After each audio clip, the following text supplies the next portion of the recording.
Hello and welcome to this week's episode of Translate Relate. This week we are talking about scripts. So we mentioned script quite a few times in the last episode when we were thinking about games, because we talked about how our games reinforce the script. And ultimately, actually, everything that we have looked at so far, you can almost think of as being like building blocks for our script. So when we're thinking about our ego states, when we're thinking about the kind of transactions that we have, the games that we play, they all form part of our script. But what actually is it? What does script mean? Well, can I just give you a quote? Absolutely. So, the script is the most important item, and at the same time, it is the most difficult to investigate of all the items of equipment which the individual brings with him. So, it's tough nut to crack. It is a tough nut to crack, yeah, absolutely. And as I said, if you kind of then think about all the things that we've covered so far, we're looking at some specific elements of script today, introducing some new terms and terminology and ideas to you today, but all the other bits that we've looked at so far and the things that we go on to look at in the following weeks all have an impact on this idea of our script, our life script. And there's a quote from Richard Erskine which I love, which really I think summarises exactly what the script is. What on earth are we talking about when we're talking about script? And he said, "The script gives an answer to the central question in life: what does someone like me do with people like you in a world like this?" So that's what we're going to be looking at today. And it's really widely believed within TA that our script formation actually starts in utero. Yeah, and when I saw that, it was like, ooh. Yeah. Oh, I'm wriggling around in my chair now as well, like. Yeah, same. It kind of makes sense when I think about, what we know about babies in utero and how much they can take from the world around them. And it really is the idea of that when they're in the womb, children start to develop a sense of whether they were wanted or not wanted, whether mum is really stressed or really calm throughout pregnancy, whether there's some kind of big social or economic events going on around them while they're in their nice little bubble. That means that when they're born, they actually come out with a sense of self and a sense of where it is they actually belong in the world. And like your uncomfortable squirm as a parent, when I read that, I was like, have I messed them up before they've even got out? But what I'm forgetting is around we can all think, and actually that includes children. That doesn't just for as we're adults. And script can be good script as well. Oh, absolutely, yeah, absolutely can be good script. But yeah, that was your uncomfortable squirm was sort of the same for me. But when it comes to script, from a very, very young age, we devise quite a specific plan of our lives and how our lives are going to turn out. We do so that at an unconscious level, though, and as much as it can start in utero, and we develop a lot of our script as young children, adolescence is also another key period of our lives when our script can be formed. And our script comes from the messages that are relayed to us, both intentionally and unintentionally, from our parents and caregivers, from the big people when we're little people, about how the world works and about what our place in the world is. And we then interpret those messages and it goes on to form a script. I often think of it as like I'm literally walking around with, I don't know, the next episode of EastEnders in my pocket or something. That's how it feels. And that is essentially what we're looking at. And we follow this script, and then we start to, once we've formed this script, we start to look for people and situations that help to fit with this script that we've decided on. What was the face, Jenna? That was a big deep breath thinking. Well, from the previous episode, if you've not watched it, have a look back, about games where I was talking about living the same year over and over again. So different types of faces, different types of haircuts, different shoes, but it's ultimately the same pattern, the same script that I'm following. And looking back, one of the things for me was looking back at relationships, and I just kind of connected with these people that had very similar scripts themselves, and we just kind of, like a jigsaw puzzle, just fitted quite well. And it was only when I changed the shape of my jigsaw piece that I was able to change that. So yeah, and I guess there was a sadness as well that some people will live out that script. And I don't know if you've seen that GIF where like people have a list and there's a scroll that comes, and the scroll like drops and it just runs down the road and stuff, and it just like lasts forever. And I guess there was a sadness where people will live it forever, for always, because it's out of their awareness. Yeah, they're just doing what they've always done. Yeah, absolutely. I think one of the things that I find really interesting about script formation is the idea that so much of it can be from the way that we as small people interpret the world around us. And why I feel that's sort of really important to note is I think often parents can get a bit of like a bad rap, can't they? Blame everything on the parents. It was all in the upbringing. But I look and I think actually, like, from my perspective, I didn't have any childhood trauma. I had a really happy childhood. And yet I definitely have some real script hang-ups that lead to this real scripty behaviour that I have, where I'm living out these things and I'm repeating those same patterns and playing those same games. And I think I kind of like the idea that I don't then have to be like, oh, so it was my parents, they just did it all wrong. No, absolutely not. It could completely be in the way that I've interpreted. I mean, were they perfect? They'd be the first ones to say we did the best job we knew how to do. And I think that's kind of all you can really ask from your parents. But I think it's then important to think with that as well, that when we're thinking about our script and when we start looking at it, and we talk often about with the awareness comes the opportunity to be able to change, to choose to do differently. It's really important to know that our script, like, it doesn't need fixing in any way. We are not broken. Our script is not broken. If anything, we can almost like give our script like a big high five. Thank you, because you've got me this far. Like, whatever point that is that you're at in your life, your script has got you to this point. But if, when you start to look at it and you start to look at the different elements of it more deeply, you decide, that's not actually a pattern that I want to keep playing. This is part of the script that I want to interrupt, that I want to rewrite and do differently. Well, then you can do that. Yeah, and like a film script or a soap opera script, like it can change, it can be edited, it can be tweaked, it can, it doesn't have to be a forever thing. But again, like what we said in the previous episode, it is that initial taking a step back, putting in the effort then for the long-term gain, rather than it just being as it's always been. To be aware of that. And as we have said in other episodes as well, it's not easy. Like, it's not easy. We're not sat here pretending that it's easy. But then when it becomes a choice that you can make and you feel you've got options, you can change as much or as little as you want. Absolutely. And so the parts that we're going to really focus on when we think about script today, Jenna's going to take us through drivers and injunctions. And for me, like, learning about drivers and injunctions was a total light bulb.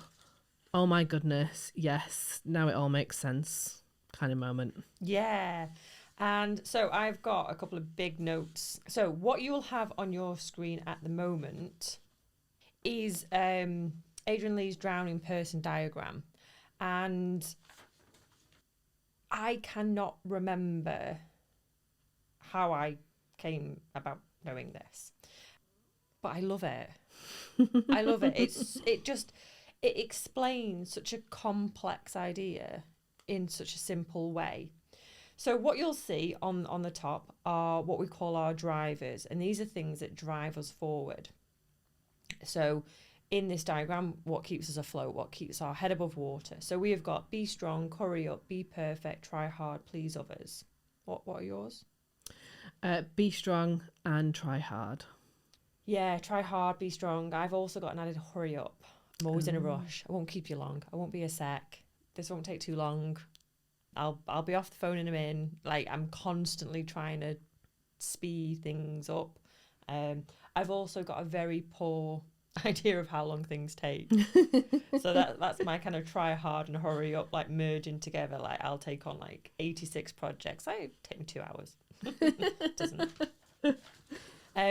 So we've got the drivers at the top, and that's what keeps us afloat, and that's what's kept us safe. That's what keeps us going, driving forward. And then underneath we've got injunctions. So I struggled with this term. I just struggled with it. So I had a look at the definition, and the legal term is restrain, and that helped me understand and helped me to put that piece together, because it made me think of like, this is restraining me from making progress. This is restraint, like this is what's weighing down. Drivers keep us afloat, driving forward. Injunction, restrain, that's what's dragging us down. You might also hear people refer to the injunctions as stoppers as well. Yeah, that can be sort of a common term within TA for them. And Becki mentioned about like our parents getting a large proportion of the blame for some of the things that happen.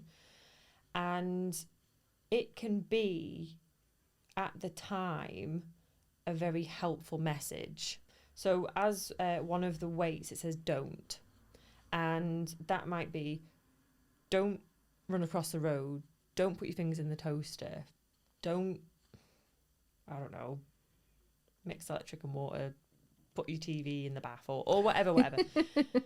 So at the time, that's quite good advice.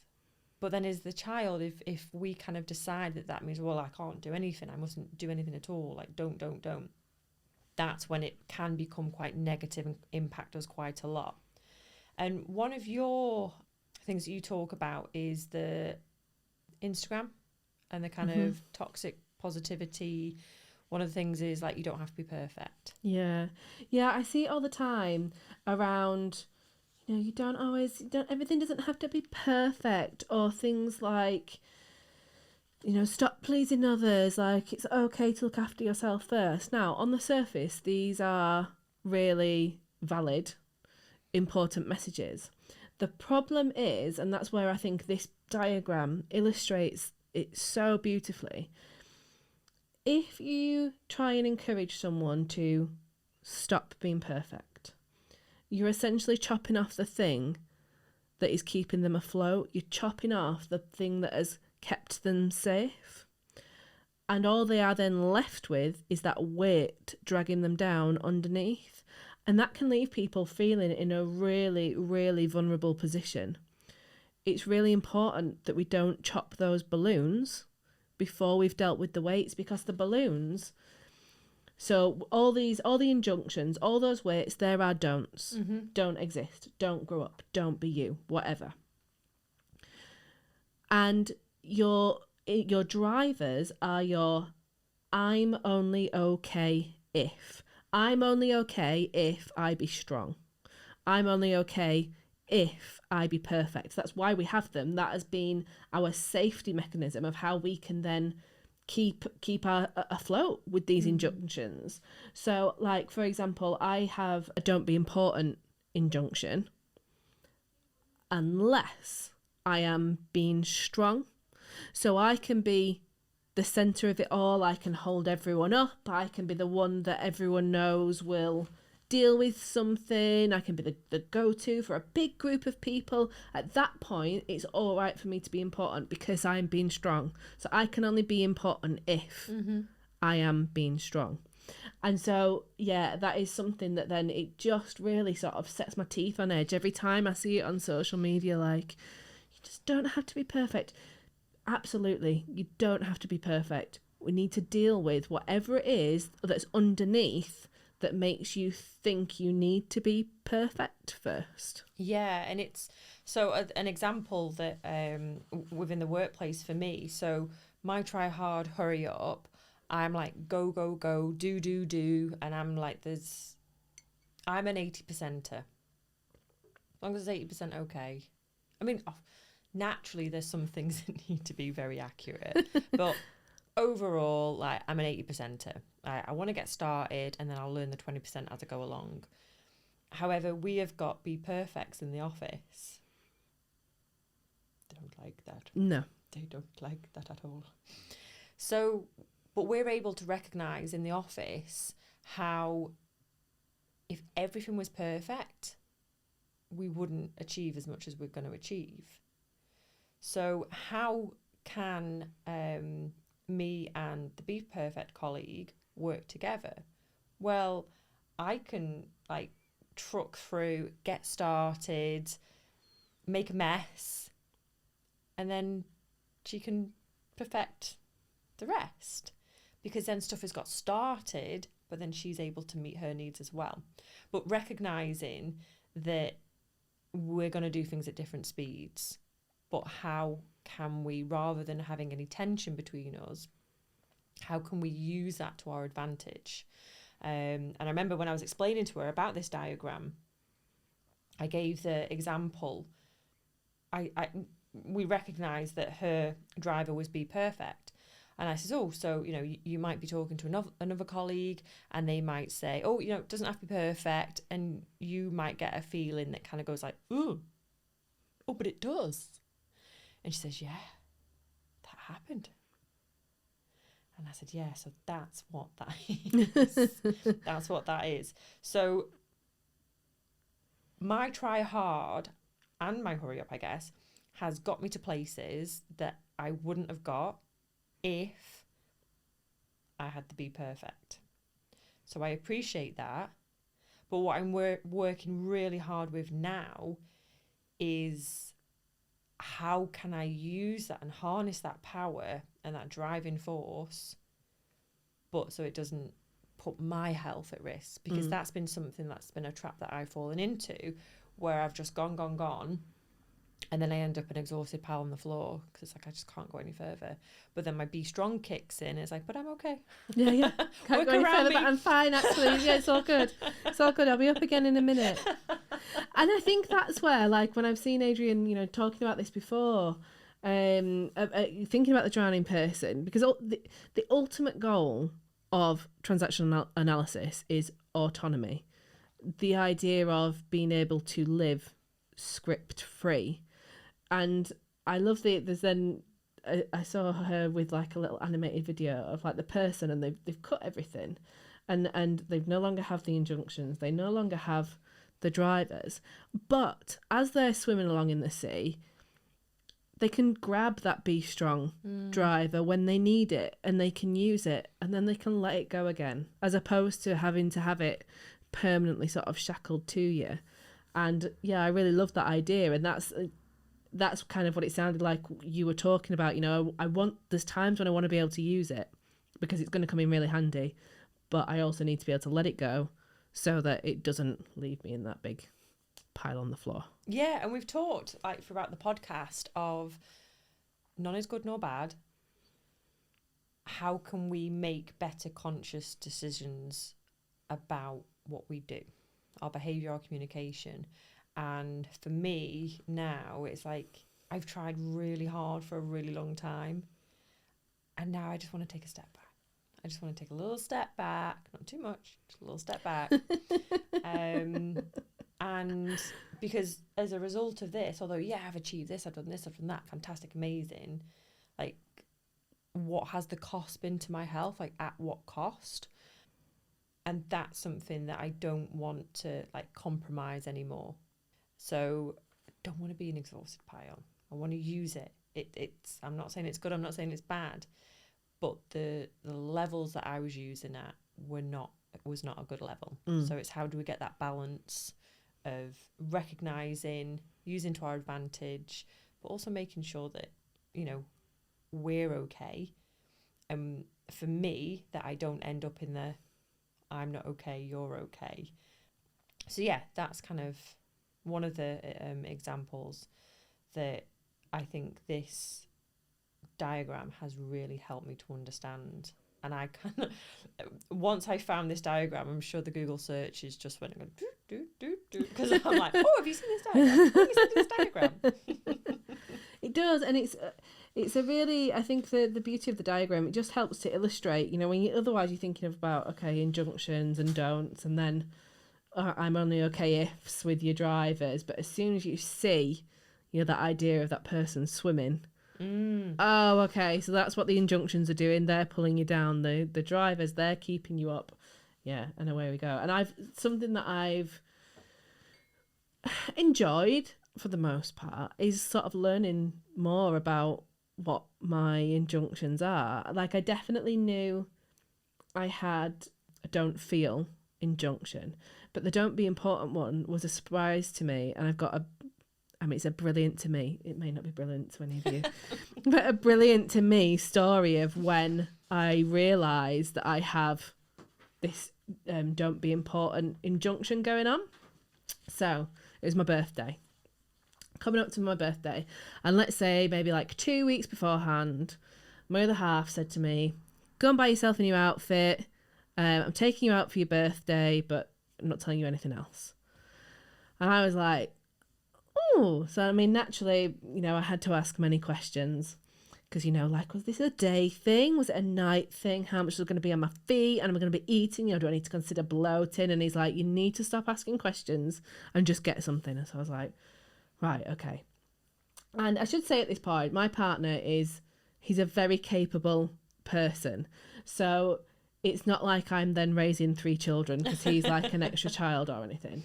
And yet in my head, so I'm like, like, are the kids sorted? He's like, he's all taken care of. What about the dog? Like, if we're going to be out, like, as someone, and he's like, Becki, it's all taken care of. You just need to trust that it's all okay. So I'm like, okay. And then about 5 days before whatever it was that was due to happen was happening. How much notice did you have? Sorry. I had like 2 weeks so that I had enough time for getting my outfit, you know, and that kind of stuff. About 5 days before, like, a couple of people around me they'd dropped like a couple of clues accidentally, which then led me to thinking that this was like much bigger than I'd thought it was going to be. And I was out walking the dog and I'm proper like chewing this over on my walk, and I'm like, oh, this is awful. Like, I can't believe he's doing this. Like, I can't believe he's going to so much trouble. Like, what an inconvenience. I'm going to have this out with him when I get home because I can't deal with this. I need to know what's going on. The control freak in me needs to know what's happening. I need to know that everyone's taken care of. Blah, blah, blah, blah, blah. And then I was like, oh, this has nothing to do with being a control freak at all.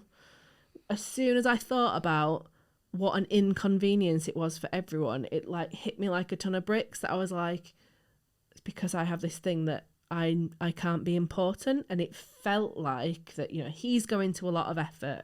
It sounds like a load of other people are going to a lot of effort, and I then didn't feel comfortable with that. And I was so glad that I'd had that realisation, because otherwise, normally, I would have gone home and I'd been like, you've got to tell me what it is that's going on because I can't deal with this. It'd probably ended up in an argument. He'd have left feeling really crappy because he's thinking, I'm trying to do something really nice for her and it's all blown up in my face. It would have been one of those games, and, you know, script positions would have been reinforced and it just wouldn't have been the same. And so I was really, honestly, I was so pleased that I was like, no, it's that I don't think I can be important. That then I didn't go home and I didn't have it out with him, and it ended up like, it was lovely, like, and I was so happy, and it was such a surprise. I didn't actually guess what he was doing at all. And yeah, that was just a really nice example for me of being able to interrupt that script and not repeating that same pattern of maybe spoiling a surprise because it's just, I can't be important. Yeah, and I got here as well, like, reality is redefined to justify script. People interpret reality with their own frame of reference. So it might be that Rob says to me, oh, Jen, 2 weeks time, get yourself an outfit, but it's a surprise. And I could have responded completely different to you, given the same situation. And I just find it so interesting how two people can be given the same information, the same options, the same opportunities. A birthday surprise. It was your birthday. Yeah. And just respond completely differently. It's like that idea of you could have 3 kids in the same family, sitting around the dining table, and dad comes in and he's really grumpy and sits down and doesn't say anything. And one child could be thinking, oh, dad's had a really rough day at work, I'll just eat my tea, mind my own business, let him get on with it. Another kid could be sitting there thinking, oh, what have I done? Daddy's really cross, I must have done something to make him mad. And the third child could be thinking, this is intense, I'm going to crack a joke and try and lighten the mood. All been brought up in the same house, all brought up with the same parents, in the same environment, but their scripts mean that they are interpreting daddy in a bad mood, not saying anything at the table, completely differently. Yeah. And I'm just thinking as well about... So we were doing interviews and we had made the interviews a little bit more difficult because we were trying to filter out people. We were trying to help people filter themselves out. So they didn't want to put in the effort and they didn't want the job. And we wanted people that would put in the effort. And I remember we were all sat there listening to the interviews, and then me and Rob left so that the rest of the team were there to ask different questions, and people would ask different questions without being Rob there and stuff. And Rob really struggled. He really struggled. Whereas I am okay public speaking. I am okay making mistakes. I am in public. I am okay. There's lots of things that I'm okay with that Rob isn't. So we experienced that interview, the same interview at the same time, so completely different. And he was like, no, it's a bad idea. Another thing you said as well, inconvenience. So that made me think of what we said in last episode. The thing is not the thing. Yeah. But you have to dig down a little bit to find out what the thing is. Yeah, absolutely. And with that thing for the don't be important, I later came to learn that don't be important can be apparently quite a common injunction for people who are religious. Okay. And I was brought up in a really religious family because it's that idea that you serve others, and so it's that lots of service and caring for others. And I thought, I wonder whether that part of my upbringing did sort of lead to that idea that I'm then not important because we look after other people. But I think what's then I find most interesting is once you understand those different elements of scripts and then coming to terms with the fact that other people's are different to yours. I have zero be perfect driver. No, I'm just like, okay, yeah. There's times I remember it in our supervision with Tryon, and I was talking about, for me, there is definitely a difference between being professional and being perfect. Yes, so I would be mortified if I was putting out like I have a brochure of services and I double and triple check for spelling and grammar, because to me, I want that, to come across as the professional that I see myself as. But in other things, I mean, my house is always very lived in. I have absolutely no need for my house to be perfect. Makeup, couldn't care less. Car, it gets washed when it rains, or not quite that bad, but actually not but not all that much. But I don't have a need really for many other things to be perfect, and so I then find it can be quite confronting sometimes, I think, coming up against someone whose script is very different to yours when you're not aware of what it is that goes into this and what it is that's driving them and what it is that's driving you. What was that quote again? Have you scrapped your note now? I don't know which one. How does someone like me... Oh, yeah, the one that we started with. Yeah, so we can read... Yeah, the script gives an answer to the central question in life. What does someone like me do with people like you in a world like this? Yeah, and that's making me think of two things. One, I was mentioning the be perfect colleague and me. Mm-hmm. So I can very much see us in that quote. And also, I don't have that at all. So, but I am aware that there are some people who wouldn't leave the house without makeup or brushing their hair, or I don't know, like what other stuff people do that I don't need to think about, because I'm happy just to leave. And just thinking the pressure that we can put on ourselves to be perfect, I just don't have it. I mean, I have others. I was going to say, that's the so thing. I try really hard. The be perfects might look at you and be like, why are you always running around at 1,000 miles an hour? Like, you know, it's, stop. And it is that sort of recognition that we're different and we operate differently. Yeah. Yeah, I think it's fantastic. I love the diagram. And the script for me is something that I'm still trying to work out. And one example where I challenged my script quite recently is because I'm trying to work out what my injunctions are as well. Like they were quite obvious to me, but my injunctions I'm still trying to work out. I'm going to go grab the don't belong for now.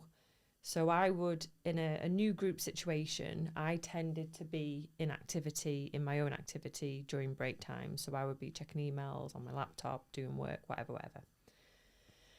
And I recently went to the burn, and I made a conscious decision that I would challenge my script, rewrite my story, and I would be different. So I threw myself into the group. I was there early, which is very unusual for me. It is very unusual for her. Despite my hurry up, it's because I'm trying hard to do everything.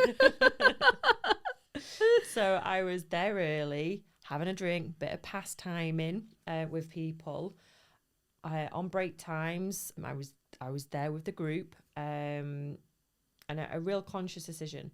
And then I spent 3 days with this group, and I absolutely loved how I felt challenging my script. And then it got to the last bit where people were like checking out, saying goodbye. And part of my script is people only want me around when I'm useful. When I do for others, that's when I'm worth having around. Mm-hmm. So all this time, I had not done a single thing for another person. I hadn't so much as made them a brew. Hadn't done anything. I did ask if someone wanted to help with the dishwasher. Said she was fine. But I hadn't done anything.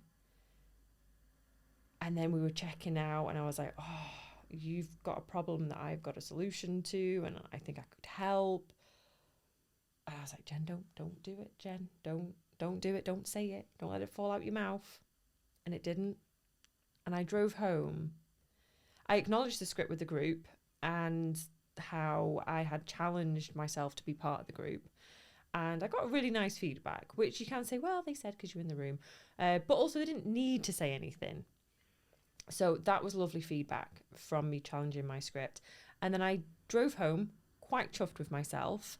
And then the next day I was driving to work, and the relief when I thought about not offering my services, the relief of I haven't got another job to do. I haven't got another commitment, because Rob hadn't agreed to that commitment, but he would have been part of it, or that would have taken me away from doing something together, which he didn't agree to. So it's not fair of me to bring Rob's time into me kind of my script. Mm-hmm. And it just felt so good not to have that burden or something that I could potentially resent when it came to it. So yeah, the script for me is something that I'm working on now. That's something that I'm doing now. But what I have challenged has left me feeling very relieved. And I'm really happy about that. So I would challenge everybody to challenge their script. I'm putting that out there. Well, and I guess that's kind of part of the homework. Oh, sorry, Jen, I just kicked you. That is part of the homework then for this week for people, right? Yeah. Have you got anything else to say on script? No, I don't think so. No, good. Sorry, that was we all good, not good. Good, because we don't want to listen to you anymore, Rebecca. I kind of said it very fast, like, oh, we all good. That was what I said. I'm going red now. Yeah, so next week we have got a couple of different kind of pieces of the puzzle. So we've got discounting, passivity, rackets, and psychological trading stamps. Yep. And the homework, so for me, I recognised drivers, the balloons, much more easily than the injunctions. Mm-hmm. So this week, what we'd like to take you away, what we'd like to invite you to do is consider, what are your balloons? What are your drivers? And if you're not able to recognise your own, can you see them in other people first? Because once you recognise those, again, it's about breaking that pattern and making those conscious decisions. Yeah, learning when you want to grab the balloon rather than it being tied to you all the time. Oh, yeah, and what I will just kind of mention now is about neither is good nor bad, but it's how can you use that? How can you grab onto it when it's helpful and decide? Because it's always going to be there as well. Like that try hard drive, I can just put it on the table, grab it when I want, and then put it back when it's not helpful to me. Absolutely. Is that us done now? I think that's us done now. So you let us know in the comments what it is that you find in your script. And we'll see you next week.